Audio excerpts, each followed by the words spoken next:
नमस्कार, मैं डॉक्टर मनीष कुमार हूँ, न्यूरोसर्जन। और मैं आप लोगों को एक अमेरिका में जो एक स्वास्थ्य सेवा संबंधित घटना हुई है उसके बारे में और उसके भारतीय परिप्रेक्ष्य, इंडियन पर्सपेक्टिव, इंडियन सर्कमस्टांसेस में क्या हो सकता था, वो मैं बतला रहा हूँ। बहुत इंटरेस्टिंग है। बहुत फेमस न्यूरोसर्जन और मेरे टीचर प्रोफेसर के गणपति, जो बहुत फेमस न्यूरोसर्जन हैं चेन्नई के, उन्होंने इसको एक इंटरनेट साइट पे डाला है। ऐसी घटनाएं अमेरिका के लिए बहुत कॉमन है। जब खासकर जब मैं चेन्नई में था, या ऐसे भी अमेरिका या वेस्टर्न कंट्रीज से, इवन जो भी इस तरह के सो कॉल्ड डेवलप्ड कंट्रीज हैं, वहाँ से लोग हमारे यहाँ इंडिया में जब हेल्थ सर्विसेज के लिए, ट्रीटमेंट के लिए आते हैं, तो ये यूजुअल कहानियां होती है। उन्हीं में से एक ये कहानी है, बहुत इंटरेस्टिंग है, ध्यान से अंत तक सुनिएगा। तो क्या हुआ है कि पिछले साल 2023 के अक्टूबर 15 को एक छोटा सा ट्रॉमा हुआ। 76 ईयर ओल्ड लेडी को घर में गिर गई थी, तो उसको सीटी स्कैन किया गया ब्रेन का, जिसके बारे में उसमें क्या डिटेल्स है वो उनको बिल्कुल नहीं बतलाया गया।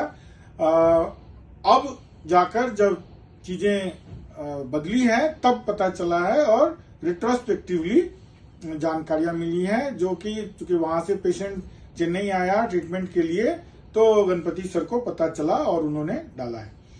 तो 76 ईयर ओल्ड लेडी जो डायबिटिक थी, घर में बेहोश होकर गिर गई थी, तो सीटी स्कैन किया गया, बात यहीं पर खत्म हो गई। हाँ, लेकिन उनको ये बतलाया गया कि आपको अगले साल सीटी स्कैन फिर से करना होगा। बस अगले साल, इस साल मतलब सेम उसी टाइम में 15 अक्टूबर के आसपास, तो थोड़ा सा डिले होकर के नवंबर में उनका दूसरा सीटी स्कैन हुआ, जिसमें बहुत बड़ा ट्यूमर पाया गया। तो रिट्रोस्पेक्टिवली ये बतलाया गया कि ये इसलिए हुआ, पिछले साल भी ये ट्यूमर छोटा सा दिखा था, हम उसको फॉलो कर रहे थे, पेशेंट वॉज एसिम्प्टोमेटिक। तो अब उसके बाद एमआरआई हुआ, और एमआरआई के बाद सर्जरी का डेट दिया गया। 7 दिसंबर को एमआरआई हुआ, तो सर्जरी का डेट दिया गया है जनवरी 2025 का। In the mean time patient is deteriorating. Last 1 year में उनको बिहेवियरल चेंजेस हुए थे, लेकिन एज और डायबिटीज को ब्लेम करके लोगों ने उसको बर्दाश्त किया, वो झेलते रहे।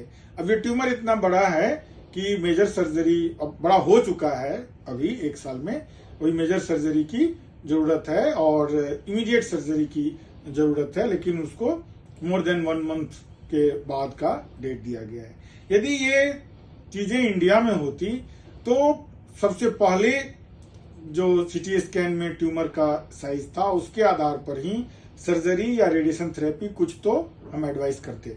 यदि नहीं कर पाते तो एटलीस्ट हर 3 महीने 6 महीने पर फिर से सीटी स्कैन या एमआरआई करने के लिए बोलते, जिसके बेसिस पर उनका आगे का ट्रीटमेंट होता। यूजुअली पेशेंट्स एग्री कर जाते हैं। हमारे यहाँ एम्स से लेकर और बहुत सारे इंस्टीट्यूट जहाँ पर 0 कॉस्ट पे ट्रीटमेंट होता है, नहीं तो थोड़ा मोड़ा, जिसमें बहुत सारा हमारे पास वाइड स्पेक्ट्रम है फैसिलिटी प्रोवाइडर्स का। लेकिन ऐसा क्यों नहीं हो पा रहा है? और भारत में भी ऐसा होने का खतरा है। जो अमेरिका झेल रहा है, वेस्टर्न कंट्री जो झेल रहा है, वो यहाँ भी होने का खतरा है। इसका 3 कारण है। एक तो वेस्टर्न कंट्रीज में जहां पर मोर देन 80% इंश्योरेंस कवरेज है, तो इंश्योरेंस वाले डिसाइड करते हैं कि आप क्या ट्रीटमेंट करेंगे। बहुत सारी बीमारियों में, उसके कारण खासकर न्यूरोसर्जरी में, न्यूरोसर्जन्स को ट्रीटमेंट में कंप्रोमाइज करना पड़ता है। इंडिया में, दिल्ली एनसीआर में ये बहुत ही बड़ा प्रॉब्लम है। यहाँ पर खासकर गवर्नमेंट पैनल, ये ईसीएचएस, सीजीएचएस, ईएसआई का बहुत बड़ा लोचा है, जिसके कारण ट्रीटमेंट में कंप्रोमाइज करना पड़ता है। एम्स में जो होता है, जो महीनों सालों बाद डेट मिलता है, उसके अलावे ये ईसीएचएस और सीजीएचएस कारण जो पंगा है, सीरियस ट्रीटमेंट्स में, पेट खराब के लिए और खांसी के लिए ईसीएचएस और सीजीएचएस का अलग कहानी है, उस पर मैं नहीं जाना चाहता हूँ। लेकिन न्यूरो सर्जरी जो कि सीरियस ट्रीटमेंट है, उस पर जो ये पैनल्स के कारण या इंश्योरेंस के कारण जो ट्रीटमेंट कंप्रोमाइज होता है, वो अमेरिका में जहां पर so called for 35 crore people, India से ज्यादा न्यूरोसर्जन्स हैं वहां, इसके बावजूद वहां पर इमीडिएट न्यूरोसर्जन कंसल्टेशन तभी होगा जब पेशेंट अनकॉन्शियस इमरजेंसी में पहुंचता है। यदि कोई अपॉइंटमेंट लेकर न्यूरोसर्जन से मिलना चाहता है या इस तरह से कोई बेनाइन स्लो ग्रोइंग ट्यूमर होता है तो महीनों बाद का अपॉइंटमेंट मिलता है। ये बात भारतीय पर्सपेक्टिव में जानना जरूरी है, क्योंकि जो इसका एस्पेक्ट है, जो इसका लोगों के लिए उपयोगी बात जानना जरूरी है कि लोग बात बात पर हमारे यहाँ डॉक्टरों को और हॉस्पिटल को दोष देते हैं।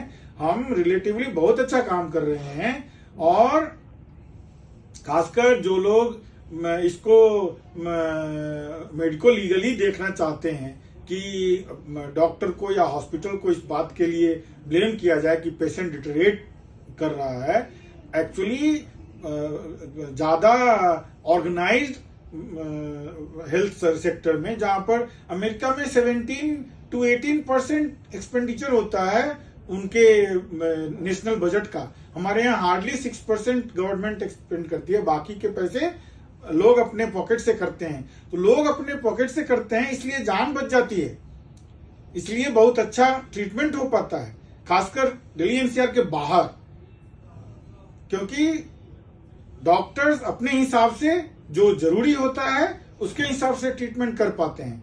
नहीं, यदि इंश्योरेंस के हिसाब से ट्रीटमेंट करेंगे तो यही हाल होगा जो अमेरिका में हुआ है। फिर हमारे यहाँ से भी लोग दूसरे देश में जाना पड़ेगा इलाज के लिए।